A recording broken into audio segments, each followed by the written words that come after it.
Hello guys, welcome back to my YouTube channel. ഞാൻ ഇന്ന് വന്നിരിക്കുന്നത് അജിത് ഡോവലുമായിട്ടാണ് ഗൈസ്. അദ്ദേഹത്തെക്കുറിച്ച് നമുക്ക് കൂടുതൽ അറിയാം. നൂറ്റാണ്ടായി ഇന്ത്യയുടെ ഇൻ്റലിജൻസ് രംഗത്ത് നിരന്തരം മുഴങ്ങിക്കേൾക്കുന്ന പേരാണ് അജിത് ഡോവലിൻ്റേത്. കേരളത്തിൽ കോട്ടയത്തെ പോലീസ് ഉദ്യോഗസ്ഥനായി തൻ്റെ ഔദ്യോഗിക ജീവിതം തുടങ്ങിയ ഡോവൽ ഇപ്പോൾ ഇന്ത്യയുടെ ദേശീയ സുരക്ഷാ ഉപദേഷ്ടാവാണ്. ദീർഘമായ തൻ്റെ ഔദ്യോഗിക യാത്രയിൽ ഒട്ടേറെ രഹസ്യാന്വേഷണ ഓപ്പറേഷനുകൾക്ക് അദ്ദേഹം നേതൃത്വം നൽകി. ഓരോന്നു കഴിയുമ്പോഴും ഡോവലിനെ കുറിച്ചുള്ള കഥകൾ ജനപ്രിയങ്ങളായി. രാജ്യം 1989 ഡോവലിനെ കീർത്തിചക്ര നൽകി ആദരിച്ചു. ഇപ്പോൾ പോപ്പുലർ ഫ്രണ്ടിനെ രാജ്യമെങ്ങും ഒരേ സമയം തന്ത്രപരമായ നീക്കങ്ങളിലൂടെ റെയ്ഡ് ചെയ്ത് നിരോധിച്ചപ്പോഴും ഡോവൽ സംസാര വിഷയമാകുന്നു. പല ജന്മങ്ങളിൽ, പല വേഷങ്ങളിൽ, ഭാവങ്ങളിൽ അദ്ദേഹം തുടരുകയാണ് ഗൈസ്. ഇന്ത്യൻ പട്ടാളത്തിലെ മേജറിൻ്റെ മകനായി ഉത്തരാഖണ്ഡിലെ ഗഡ്വാളി ബ്രാഹ്മണ കുടുംബത്തിൽ ജനിച്ച് അജ്മീറിലെ സൈനിക സ്കൂളിലും ആഗ്ര സർവകലാശാലയിലും പഠിച്ച് സാമ്പത്തിക ശാസ്ത്രത്തിൽ ബിരുദമെടുത്ത ശേഷം നാഷണൽ ഡിഫൻസ് കോളേജിൽ നിന്ന് MPhil പൂർത്തിയാക്കിയ അജിത് കുമാർ ഡോവലിനെ പോലീസ് വേഷത്തിൽ ആദ്യം കാണുന്നത് കോട്ടയത്താണ്. അതും 1968. 1972 കെ കരുണാകരൻ ആഭ്യന്തരമന്ത്രിയായിരിക്കുമ്പോൾ തലശ്ശേരിയിലുണ്ടായിരുന്ന കലാപം നേരിടാൻ നിയോഗിക്കപ്പെട്ടത് ASP ആയിരുന്ന ഡോവലായിരുന്നു. അന്ന് കലാപകാരികളെ മുഴുവൻ പകൽ വെളിച്ചത്തിൽ അവതരിപ്പിച്ച് ഇരകൾക്കൊപ്പം നിന്ന് കലാപത്തെ നിയന്ത്രണവിധേയമാക്കിയ ഡോവലിൻ തന്ത്രം ഓർക്കുന്നവരേറെയുണ്ട് ഇപ്പോഴും.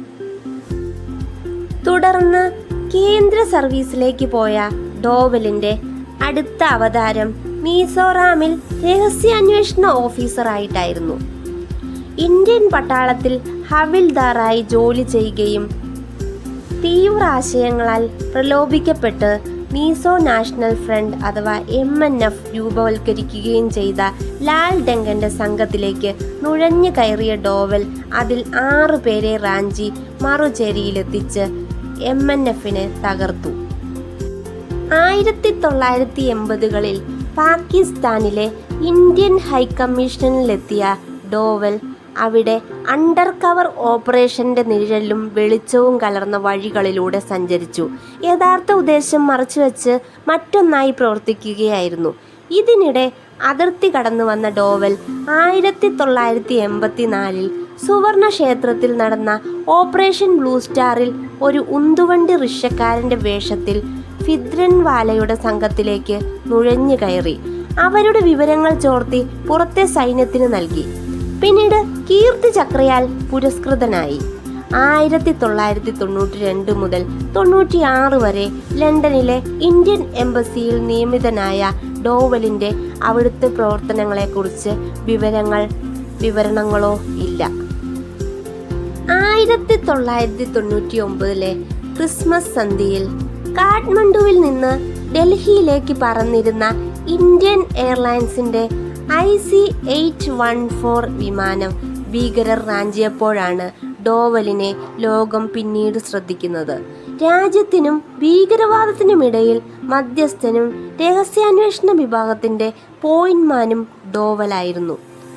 1990കൾ മുതൽ കാശ്മീരിൽ പ്രവർത്തിച്ച ഡോവലാണ് നാടോടി ഗായകനിൽ നിന്ന് തീവ്രവാദിയായ കുക്ക പരേയുടെ സായുധ കലാപ സംഘത്തിൽ ഇഖ്വാൻ ഉൽ മുസ്ലിമിനെ ഇന്ത്യക്ക് അനുകൂലവും ഭീകരർക്കെതിരെയുമുള്ള പോരാളികളാക്കിയത്. മുൻ ദേശീയ സുരക്ഷാ ഉപദേഷ്ടാക്കളായ ബ്രിജേഷ് മിശ്രയ്ക്കും JN ദീക്ഷിതിനും MK നാരായണനുമെല്ലാം കീഴിൽ ജോലി ചെയ്ത് 2005 വിരമിച്ച ഡോവലിൻ്റെ അടുത്ത ജന്മം വിവേകാനന്ദ കേന്ദ്രത്തിൻ്റെ ബൗദ്ധിക സംഘമായ വിവേകാനന്ദ ഇന്റർനാഷണൽ ഫൗണ്ടേഷൻ്റെ സ്ഥാപക ഡയറക്ടറായാണ്. 2011 ഫൗണ്ടേഷൻ നടത്തിയ കള്ളപ്പണത്തിനെതിരെയുള്ള ദ്വിദിന സെമിനാറിൽ എസ് ഗുരുമൂർത്തി, ബാബ രാംദേവ്, അണ്ണാ ഹസാരെ, അരവിന്ദ് കെജ്രിവാൾ, കിരൺ ബേദി എന്നിവർ പങ്കെടുക്കുകയും അത് IAC എന്ന കൂട്ടായ്മയായി രൂപാന്തരപ്പെടുകയും ചെയ്തു. ലോക്പാലിനായുള്ള അണ്ണാ ഹസാരെയുടെ ഉപവാസത്തിൽ UPA സർക്കാർ ആടിയുലയുകയും ചെയ്തു. ഇത്തരത്തിൽ ഉഴുതുമറിക്കപ്പെട്ട മണ്ണിലാണ് BJP വളരുന്നതും 2014 നരേന്ദ്രമോദി ഇന്ത്യയുടെ 14ാമത് പ്രധാനമന്ത്രിയാവുന്നതുമെന്ന് നിരീക്ഷിക്കപ്പെട്ടിട്ടുണ്ട്. അപ്പോൾ ദേശീയ സുരക്ഷാ ഉപദേഷ്ടാവിൻ്റെ സ്ഥാനത്തേക്ക് മോദിക്ക് തിരഞ്ഞെടുക്കാൻ ഒരാളെ ഉണ്ടായിരുന്നുള്ളൂ. അത് നമ്മുടെ സ്വന്തം അജിത് ഡോവലായിരുന്നു. ഇതിനു ശേഷം ഡോവലിൻ്റെ ഇൻ്റലിജൻസ് ഓപ്പറേഷൻ മാജിക് വെളിപ്പെട്ട് കാണുന്നത് 2014 ജൂണിൽ ഇറാഖിലെ IS ഭീകരർ തട്ടിക്കൊണ്ടുപോയ 46 ഇന്ത്യൻ നഴ്സുമാരുടെ ഒരു പോറൽ പോലും ഏൽക്കാതെ പൊക്കിക്കൊണ്ടുവന്നപ്പോഴും പുൽവാമയിൽ വെച്ച് സൈനിക വാഹന ശ്രേണിയെ ആക്രമിച്ച് 40 ഇന്ത്യൻ പട്ടാളക്കാരെ വധിച്ചതിന് പകരമായി അതിൻ്റെ 12ാം നാൾ പാകിസ്ഥാനിലെ ബാലാകോട്ടിലെ ഭീകരകേന്ദ്രം അതിർത്തി കടന്നുപോയി തകർത്തപ്പോഴും 2015 മ്യാൻമാറിലേക്ക് അതിർത്തി കടന്നു ചെന്ന് ഭീകരരെ വധിച്ചപ്പോഴുമാണ്. 2020 മാർച്ച് 27 കോവിഡ് വ്യാപനത്തിൻ്റെ തുടക്കകാലം.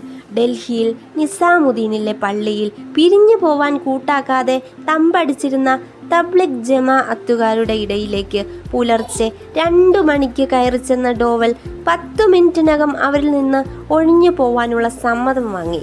അവരോട് എന്താണ് അദ്ദേഹം പറഞ്ഞതെന്ന് ഇന്നും ആർക്കും അറിയില്ല. ഏറ്റവും ഒടുവിൽ പോപ്പുലർ ഫ്രണ്ടിനെ രാജ്യമെങ്ങും ഒരേ സമയത്ത് റെയ്ഡ് ചെയ്ത് പൂട്ടിയപ്പോഴും 77 വയസ്സുകാരനായ ഡോവൽ വീണ്ടും വാർത്തകളിൽ നിറഞ്ഞു. സാധാരണക്കാർക്ക് പോലും ആ പേര് പറഞ്ഞു നടന്നു. എല്ലാ കാലത്തും അജിത് ഡോവലിനെ കുറിച്ചുള്ള വാർത്തകളിൽ യാഥാർത്ഥ്യവും അതിശയോക്തിയും പല അളവുകളിൽ കലർന്നിരുന്നു. ദേശാന്തരങ്ങളിലെ നാടോടി കഥകളിലെ വീരനായകനെ പോലെ ഡോവലിനെ കുറിച്ചുള്ള കഥകളും കാറ്റിലും കടലിലും നിറഞ്ഞ് കാതുകളിൽ നിന്ന് കാതുകളിലേക്ക് പരന്നു. അതിൽ നെല്ലും പതിരും വേർതിരിക്കാൻ ശ്രമിച്ചവർക്കാർക്കും കൃത്യവും തൃപ്തവുമായ ഉത്തരം ലഭിച്ചില്ല. കഴിഞ്ഞ 1/2 നൂറ്റാണ്ടിനിടെ പല ജന്മങ്ങളിൽ, പല ഭാവങ്ങളിൽ, പലയിടത്തും ഈ കുറിയ മനുഷ്യൻ ഉണ്ടായിരുന്നു. അദ്ദേഹത്തിൻ്റെ വജ്രസൂചിക്ക് സമാനമായ കുശാഗ്രബുദ്ധി ഉണ്ടായിരുന്നു. തൻ്റെ പൂർവാസൂരികളായ മറ്റ് ദേശീയ സുരക്ഷാ ഉപദേഷ്ടാക്കളിൽ നിന്ന് വ്യത്യസ്തനായി ഡോവൽ എപ്പോഴും ഒരു ഓപ്പറേഷൻ മാൻ ആയിരുന്നു. ഇന്ത്യയിലെ ജെയിംസ് ബോണ്ട് എന്നും യഥാർത്ഥത്തിൽ അദ്ദേഹം അറിയപ്പെട്ടിരുന്നു. ഡോവലിൻ്റെ നീക്കങ്ങൾക്ക് എല്ലായ്പ്പോഴും മറ്റൊരു താളവും ചടുതലയുമായിരുന്നു. അതെപ്പോഴും ഗൂഢാത്മവുമായിരുന്നു. എതിരാളികളെ ഞെട്ടിക്കുന്ന നാടകീയതയും കാർക്കശ്യവും അതിൻ്റെ പ്രത്യേകതയുമായിരുന്നു. സാധാരണ ബുദ്ധിക്കും ആലോചനയ്ക്കും പിടിതരാത്ത നീക്കങ്ങൾ അദ്ദേഹം എപ്പോഴും നടത്തിയിരുന്നു. മിസോറാമിലെ രഹസ്യാന്വേഷണ വിഭാഗത്തിൻ്റെ ഫീൽഡ്മാനായിരുന്ന ഡോവലിൻ്റെ വീട്ടിൽ അത്താഴം കഴിക്കാനെത്തുമായിരുന്നു മിസോ നാഷണൽ ഫ്രണ്ടിൻ്റെ തീവ്രവാദി സംഘം. 2006 അതിനെക്കുറിച്ച് ഡോവൽ പറഞ്ഞു, അവരെല്ലാം അത്യധികം ആയുധധാരികളായിരുന്നു. പക്ഷേ എൻ്റെ വീട്ടിൽ നിങ്ങൾ സുരക്ഷിതരായിരിക്കും എന്ന അവരോടുള്ള എൻ്റെ വാക്ക് ഞാൻ പാലിച്ചു. സസ്യഹാരിയായിരുന്ന എൻ്റെ ഭാര്യ അവർക്ക് പന്നിയിറച്ചി വെച്ച് വിളമ്പിക്കൊടുത്തു. അങ്ങനെയൊക്കെയാണ് അവരെ ഡോവൽ സംഘത്തിൽ നിന്നും പുറത്തു ചാടിച്ചത്. 1971 ഇന്ത്യ പാക് യുദ്ധത്തിൽ പാകിസ്ഥാന്റെ തോൽവിയും ബംഗ്ലാദേശിന്റെ രൂപവൽക്കരണവുമാണ് പിൻബലങ്ങൾ നിലച്ച ലാൽ ഡങ്കന്റെയും സംഘത്തെയും കീഴടങ്ങാൻ പ്രേരിപ്പിച്ചത് എന്നൊരു മറുവാദവും ഉണ്ട്. ആ അന്തരീക്ഷത്തെ സമർത്ഥമായി ഉപയോഗിക്കുകയായിരുന്നോ ഡോവൽ അറിയില്ല. എന്തായാലും ലാൽ ഡങ്കൻ തൻ്റെ കീഴടങ്ങലിനെ കുറിച്ച് പറഞ്ഞത് ഇങ്ങനെയാണ്: എനിക്കൊപ്പമുണ്ടായിരുന്ന 7 പോരാളികളിൽ 6 പേരെയും കൊണ്ടാണ് അദ്ദേഹം പോയത്. സമാധാന ചർച്ച നടത്തുകയല്ലാതെ പിന്നെ ഞാൻ എന്തു ചെയ്യും? ഡീപ് സ്റ്റേറ്റായ പാകിസ്ഥാനിലാണ് ഡോവലിൻ്റെ സാഹസിക ജീവിതം ഏറ്റവും അധികം പുഷ്കലമായത്. 6 വർഷം അദ്ദേഹം അവിടെ ഉണ്ടായിരുന്നു.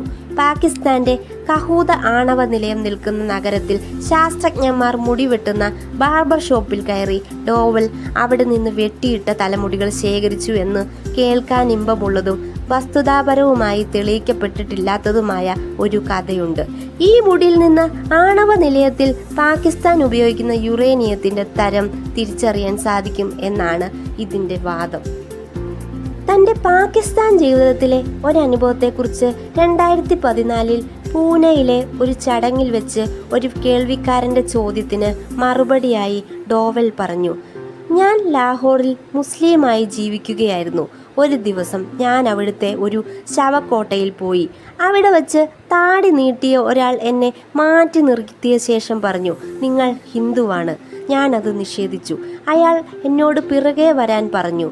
കുറേ തെരുവുകൾക്കപ്പുറം ഒരു ചെറിയ മുറിയിലെത്തിയപ്പോൾ മുറി അടച്ച് കുറ്റിയിട്ട ശേഷം അയാൾ പറഞ്ഞു, നിങ്ങൾ ഹിന്ദുവാണ്. എന്തുകൊണ്ടാണ് നിങ്ങൾ ഇങ്ങനെ പറയുന്നത് എന്ന് ഞാൻ ചോദിച്ചപ്പോൾ അയാൾ പറഞ്ഞു, നിങ്ങൾ കാത് കുത്തിയിട്ടുണ്ട്. ഞാൻ മതപരിവർത്തനം ചെയ്തതാണ് എന്ന് പറഞ്ഞിട്ടും അയാൾ വിശ്വസിച്ചില്ല. വേഗം പോയി പ്ലാസ്റ്റിക് സർജറി ചെയ്ത് കാത് ശരിയാക്കാൻ പറഞ്ഞു, അല്ലെങ്കിൽ അത് അപകടകരമാകും എന്നും പറഞ്ഞു. ഇന്ത്യൻ എംബസിയിലെ വ്യാപാര വിഭാഗത്തിന്റെ തലവനായിരുന്നു അജിത് ഡോവൽ എന്ന് പ്രശസ്ത മാധ്യമ പ്രവർത്തകനായ ശേഖർ ഗുപ്ത ഓർക്കുന്നു.